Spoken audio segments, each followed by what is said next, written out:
Dear Olo, today is a sad, sad day. We lost a beloved member of our gang. I fear that our path will forever be darkened by this loss. The gaping void that has been rent into our hearts by the loss of our dear friend will undoubtedly make the path forward harder. It is with a very heavy heart that I must recount the loss of Mrs. Biggs. Oh yeah, Mal died too. Let me explain. After some travel, Olo's gang arrived at the Chasm of Caves and confronted a small group of hobgoblins. Honestly, dispatching those fiends was not a difficult task, as it appears they had been drinking and were just sitting around a fire. Amateurs. Olo almost felt bad for how easily we outmatched them, almost. We pressed on with our mission to find the creatures that attacked the merchant's caravan, capturing several guards and stealing that oversized pearl. Do you remember the merchant? The crybaby who looked like he was ready to marry the thing. Olo has seen obsessive cats with balls of yarn less attached than that man to his pearl.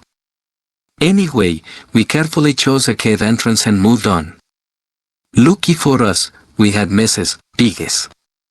Crummet asked her nicely, with plenty of pieces and thank yous, to scout the cave entrance. That clever pig uncovered a pitfall trap full of spikes. Further investigation by yours truly uncovered a second one. Sometimes, Olo wonders if Mrs. Biggs was smarter than half the gang. Probably. The gang carefully skirted the traps and soon found a treasure chest. Naturally, Olo made quick work of the lock. Inside, we found the pearl in question. It's funny how people place so much value on a spherical deposit of calcium formed around an irritant. If pearls are worth this much, Olo should start collecting hairballs and calling them treasure. But I digress. Things were looking up for Olo's gang, so we decided to continue deeper into the cave. That's when we encountered the very large hobgoblin. The size of this creature's ugly features is something Olo will never forget. His nose alone could have been used as a battering ram.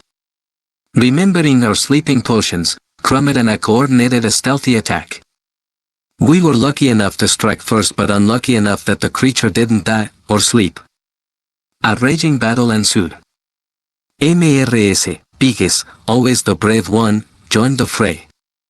In hindsight, I wish she had stayed back with Joka, who could have motivated us with a rousing tambourine solo. But alas, she charged in, her noble snorts echoing through the cavern. Olo, the blow that struck our porcine friend down was disturbing. The squishing sound of the blade cleaving flesh, the smell of blood and entrails, it was horrific. Poor Mrs. Biggs did not deserve such a fate.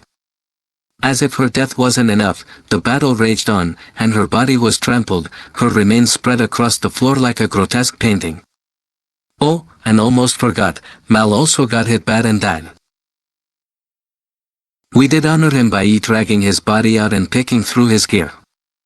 He was a good wizard, and it'll be tough to replace him.